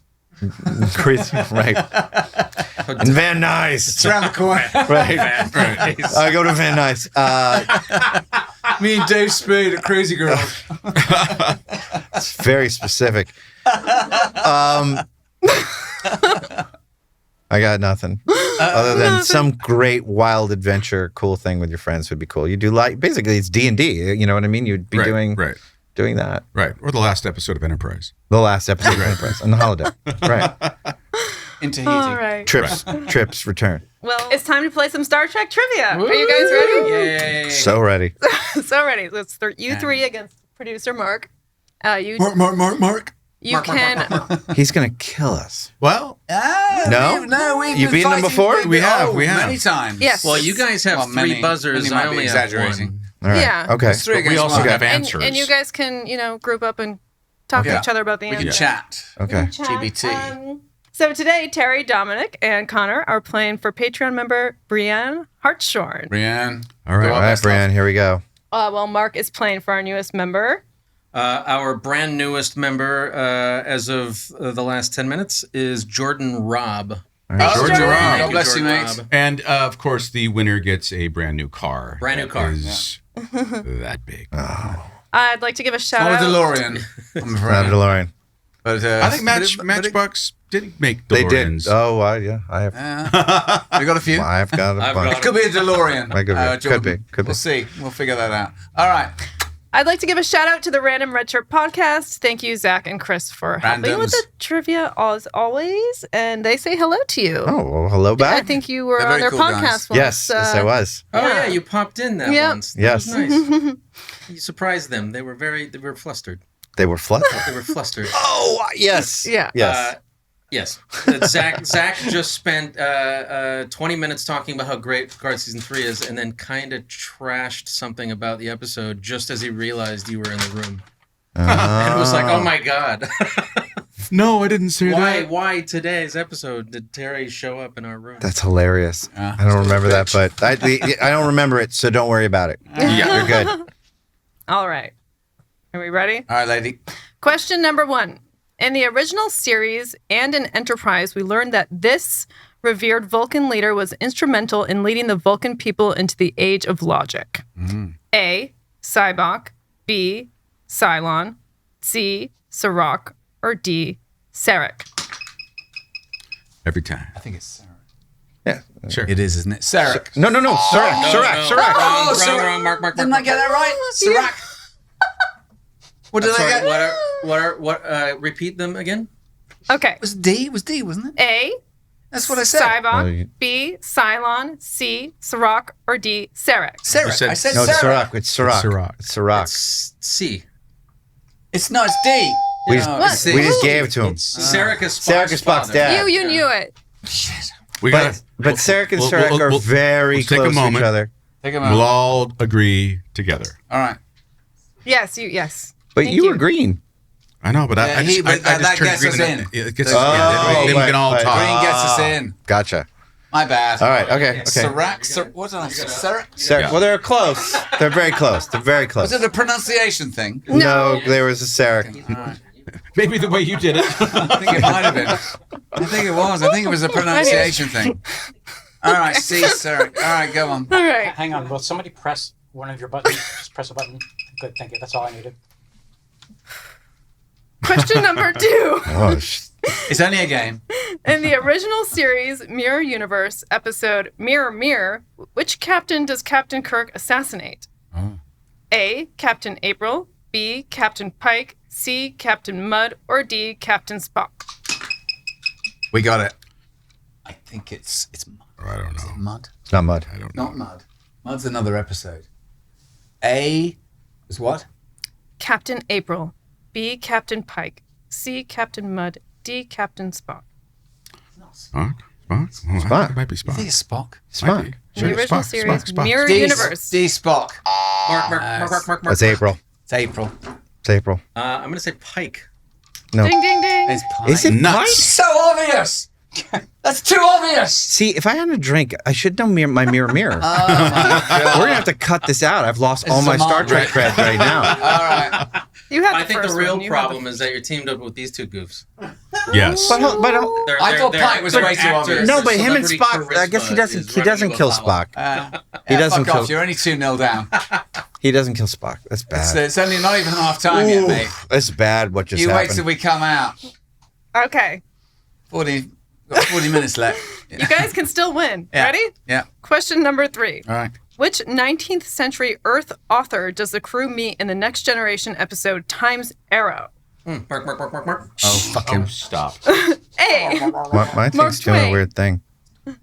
Oh, you're okay. I'm ready. You're okay. Get ready. Get this because I know who it is. Yeah. A. Mark Twain. B. Charles Dickens. C. Herman Melville. Or D. H.G. Wells. We get it? It's Twain. It's Twain. Twain. Yes. Status 2-1, head. bitch. Talking to me. There's a light. Status head. It gets intense. I get it. Talking to me. I get it. I think kids are This is watching. why. Mirror. I got mirror on. All right. In Star Trek, question number 4. In Star Trek 4, The Voyage Home, Kirk is demoted to which rank? A. Admiral. B. Commander. C. Captain. Or D. Commodore. Captain. Oh, no. Come on. How can you possibly? I was clicking that thing before. Captain. This thing's broken. It's like the guys on Jeopardy are like, I know the answer. You have to wait till she's finished the last Ding, one, then he ding, ding. releases it. There's a moment when he I'm going to releases. watch him. That's what I'm going to do. watch I've him. got it. Yeah. Watch that. guy. Watch him. All right, yeah. I never get the green button because you guys have stop 3 buzzers. moaning. So I'm really 3-1. excited right now. All right. All right. Well, here we go. Is this the last question? Yeah. Well, okay. Sorry. Were you a Trekkie before this show? No. Okay. What Are have you you a done? Trekkie now? Yes. You've done to her. Okay, No. all right, here we go. Picard was my favorite. Wow. Convenience. It was. Yeah. It was my Season favorite. 3. She's also an actress. Literally couldn't wait for the new episode. And a good one, too. Really? Yeah. That was Oh, sweet. that's Oh, nice. true. Thank you. Go on, knock it out, girl. Anyways. Okay, question There we number go. 5. The Delta Quadrant species encountered by the crew of the Voyager lives for the thrill of the hunt, of which the more dangerous and harder, the better. All right. A, the Vidians. B, the Kazon. C, the Talaxians. Or D, the Herodians. Mark. Come on, I had that you thing. got it There's again. no way. Herodian. The No, Herodians. Yeah, I knew I that. had that one. Yeah. Well, This is well. rigged. I got excited. So I've never gotten one. they're going to make a Settle t-shirt down. that says Mark, because that's what he does. It's 2 weeks he hasn't won, so we're not doing too badly. They used to just shout out names. That got crazy. Those weren't that hard, but was man, Honestly, that when we mirror first started was- this, Connor and I knew nothing. I've watched a lot of Star Trek in the last year. Have you? A lot of You- Star Trek. just for this. Oh, yeah. yeah. I'm all Star Trekked up. I think Yeah. that's cool. Yeah, So, Jordan, Rob, congratulations on being Well our done, newest Jordan. Patreon Well member. And God bless you, mate, for being. Congratulations, Please Jordan. follow Jordan's path. Thanks, Jordan. Thank you, mate. And you'll get in the car. Not maybe And then, DeLorean. you we don't guys know lost yet. for who did you guys lose for? Oh, there's Brianna. We really let her Who did down. we lose for? Brianna Hartshort. Apologize to Brianna Hartshort, please. Oh, trust me, man. Hartshorn. She's happy. Yeah, Cool name. Apologize. Sorry, to Brianna. Apologize to Brianna. Sorry, Brianna. we are. Sorry, dear. There you go. I am embarrassed. We did our best. Yeah. It was the edibles. Oh, And again, thank you, Zach and Chris at the Random Retro Podcast. Thank you. Zach, Thank you, Thanks, guys. guys. Thank you. Thank you, guys. You guys are awesome. So it's time. For Stuck on an Island with Connor Trinneer, a deserted island. A deserted island. Yeah. What is? This is a little game. This is how this works. You're there for the rest of your life. You are given. Wait, where am I? I'm on a You're on desert a deserted island. Okay. And you are given the works of Shakespeare and whatever religious book you want, if you want one. You're given those anyway. Now you have to select your dessert, your cuisine, your author, and your music. And you get the complete works of them. You also get, say, if you pick ice cream, you get all ice cream on this island. And you do get a bonus item at the end. I get a bonus. But it item? can't get you off the island. It can't save you. Nothing. So I'm just there. You're just there. Okay. So there's nothing. There's no getting out. So for the rest of your life, who would be your author? You're quite comfortable on this. I gotta go probably Stephen King because there's quite a bit of variety in the kinds Not the of stories. first. We've had a couple of at least one. I can I'm a think of. cliche. No, I that was my pick. I am too. Yeah, Oh, you're a Stephen Kinger. Yeah. Your musician. that's tough. That is tough. Composer. Or composer. Composer. I would probably go. I probably have to go John Williams. Oh. just because there's then you have hours and hours of score and You're the jazz first John going Williams. back to when he was a jazz musician all the way Right. through, That's a great pick. or Phil Collins if it includes Genesis. Oh. So I think probably John Williams. Wow, Phil Collins. Bet you I never got Phil Collins in here before, we have guys. not had No. Phil Collins yet. I have Proud to be the and first Peter with- Gabriel is with- turning in the grave he has not reached yet. He was Genesis, darling. He was Genesis for an album or two before Phil saved it. But yeah, it's great. But yeah, it's I saw the Lamb Lies Down in Broadway last concert in Birmingham. No, you mate. didn't. Yes, I did. Get out, dude. I Was he dressed up 13 in the years flower? old. Was he dressed up in the Yes, thing? he was. Oh, wow, My mum that's drove me to great. Birmingham with my mate Nick and Tim. Get out of Yeah, here. I was there, baby. Wow. How about There, that? baby. That's Yeah. amazing. What year was that? 70. Let me think this through. 74, gotta be 72. I was born in 61. I was 12. It was 72, 73. 72. You're right. Yeah. I was 12, 13. And he was full, Huge, all the costume huge. and all that stuff. We Yeah. were massive Genesis. Yeah. Yeah. And then afterwards, you were like, no. Well, when Phil took over and Trick of the Tail came out, it was a bit tinkly pinkly. Well, that song. You know, That one song. It was, but that one song. It was a bit tinkly. You're right. That it had a melody that You you know. could immediately grasp onto. It wasn't Yes, and it wasn't the original. What the Genesis. rest of the album was. It was pretty good. It was pretty Come good. on. It's a good album. Okay. I'm not denying. Okay, I'm not denying. That's fine. Dominic, it's Terry's Island. It's Terry Island. My island. I'll go John Williams. I'll go Yeah. John All right. Williams. Yeah. Cuisine. Ooh, well, that's like that encompasses. So if I say Italian, that encompasses every Italian. Or boy, that's tough. I mean, I think you kind of Italian might be good because then you get pizza and bread and olive oil and all the carbs you could add. What I need carbs because I'm on an Absolutely. island. There's no heart. Nobody failure. cares what I look like. There's no heart failure on this island. Yeah. We have all the time to run around. So. Right. Right. I mean, Naked. I I'm going to work off that cacio e pepe. I guess Italian. Italian. Yeah, lovely. Dessert. Erica's I mean, Erica's American Italian. gets you burgers, Yeah. though. I'm I'm gonna a big miss fan a of Italian. burger. I'm gonna miss a burger. But you could have a meatball sandwich. Are you going to miss a burger? Yeah. Oh, yeah. What is that? Take the boy out of Jersey. Well, hold on. Hold on, baby. Now we're sparring. You've gone after Phil, and you've gone after the Great American Burger. Talk myself out of Like, every fucking come show, on, a haven't I? burger is okay. Yeah, I'm gonna go Italian. Okay. Okay. And your dessert.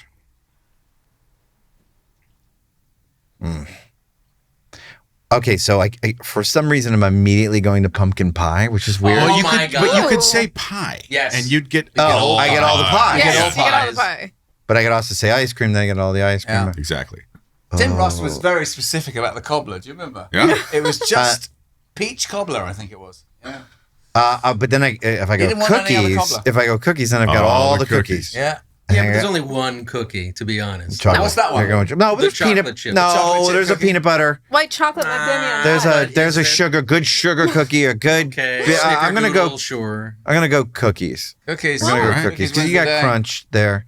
Now, importantly, Yeah. your bonus item. I'll give you an example. Jimmy Darren wanted a Ferrari Oh, gee. Yeah. To drive around the to island. drive around the island. In the But there's how sand. do you know there's no roads? What are you driving? That's a. He's got plenty of time. Or you could You had choose. Jimmy Darren on He here? just Oh, went, yeah. yeah, we do. Oh, yeah. That's We've had them all, amazing. baby. And that was amazing. wow. You, or you great. could also pick something that would help you be more comfortable on the Yeah. island. You know. Right, so I could say Like a razor blade. mansion. Like a mansion. I could say What is air that? conditioning. I could say like I hadn't even thought about that. But yeah, I mean, I I guess you could say air fan. conditioning. airport. Well, you can't get off the island. I can't get off the island. Yeah, I mean, a house, a shelter, right? I want that. I want shelter. No, not a tent. Think big. Can you have a man? Can you I can have a house? mansion, right? I suppose It's a noun. It's a single item. Yeah, it is. I've always thought I feel like like I'm cheating, though, like a right? machete. Where you Right. could, like Connor wants you to over say the- a hammock. People have or said like a machete. All right, hammock you or want like a a simple Well, no. Like an air Whatever mattress? you want. A machete's good, though. You could build your mansion over all this time. Out of bamboo. Yeah, Yeah. and bones My and Guy Friday coconut. style. Yeah, I always kind of go with the naked and afraid choices. Like I want some kind of tool Right. that I Well, can. that's Yeah. good. Well, antibiotics might be. You're not gonna get sick. I can't get sick. You're not gonna get sick. No one's thought about edibles. We I won't can't ever believe it. get sick, and we will never die. No. Somebody said weed. Yeah, someone said weed. You know, fuck's sake, mate. I mean, all the red Was it wine you can Ciroc? drink. I mean, well, that's part of my Italian. Yeah. I've got red wine, so I've got wine. The machete to defend myself might be good too. Oh, I don't know. There's no one coming I for don't you. think you There's need only that. Connor. There's only coming by. Connor on the island next door in the mansion, Right. Right. waving at you. Popcorn. I'm going popcorn. I love There you popcorn. go. There you go. There's a surprising answer. Nice luxury. Yeah. I would have said on your behalf, like a screen, 1,000 better a choices. screen for movies, and with John Williams, A projector and a projector. screen. But all right, but don't I need the theater? I mean, don't I need the You don't get- actual movies that come with it, or no? That's not one item. That's like 1,000. Yeah, So we're- all the We're movies. complicating this. I get all the movies. I want all the movies. That's my thing. I want all the I like movies. that. Okay. And a way to watch it. And a way to watch it. There you I go. guess that counts. Dominic Keating's in one or two of them. This is good. Yeah. But really, All the movies. Is that what you want? I'll go with movies. Go Yeah. with the movies. It's not, Yeah. a bad, it's not a bad. I mean, that's a good way to be. yeah, Italian food, cookies, and Movie. yeah, and all the movies. yeah. Yeah, I'm coming. one. You can't. You're You're stuck on your island, way over there. with Peter Gabriel Genesis. Exactly. You make your choices. Dickens, Bach. Right. Is that what you chose? I think I chose- You chose Dickens? I did choose Dickens. Yeah, I did. I like a bit of Dickens. He's just showing off. You like to a bit of Homeland. Dickens, but I like do. there's not a lot No, of Dickens there's to quite be a lot of like Dickens. There for the was a- rest of your life. Yeah, I chose Dickens. Lots of Dickens. No, like, Given that we had Shakespeare, the true writer, well, you already have that. the one true That's a writer, given. the one true writer. Right. Oh, he's so English. But he's faking. He's got to be faking. He can't really be this English. I'm as British as an Irish bitch can get. Been a real pleasure, mate. I Yeah. gotta say, really, Thank you an so absolute much. I mean, much it's for so coming cool to on. see Thank you you for guys coming. again. From, Likewise. Like, And we'll have been on the Vegas. set, and we'll have Vegas. We'll That'll have be Vegas, fun. baby. Thank Yeah. you. We have a gift Thank for you you. so much. You have a Thank gift you. for me. Yeah. I don't deserve a Take us gift. to the island because it's allowed. Oh yes. Ooh. Pinot Noir from Alamitos Vineyards. Oh. Is that our new Alamitos. Patreon member, Enjoy it. subscriber person Thank that's you. helping us out with this, or Sean. is it Sean? Yeah. Sean Coleman. Thank you, Sean. Oh, God thank you, bless mate. Sean. Sean owns a vineyard, and Sean is actually sending us a case of wine to provide as gifts for our guests. So thank you, God Sean. bless you, mate. Wow. Thank you, Sean. And Thank you, Terry, you're Sean. the first recipient. Sean, I live in Lock and Yacht. If you want to, any more of these? This is amazing. Thank you Yeah, so it's really much. nice. Thank you. Yeah, man. This is It's been- great. it's It's been a really treat. great Yeah. seeing you. It's Likewise. really great meeting Nice to meet you. guys. Thanks for coming. Likewise. This is so cool. Thank Can't you. wait Yeah. for you to come and do D&D. We have to Yes. do We'll do a Yeah. D&D. Stashwick D&D. Yeah. Yeah. live. And film it. That'll be Yeah. so fun. I'm dressing Awesome. up for that one. Yes. Oh my god. I don't doubt that for a second. Oh yeah.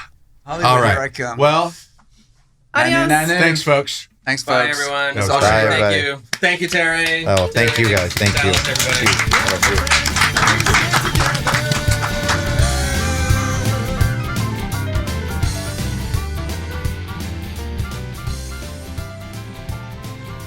Like, subscribe, and join us on Patreon.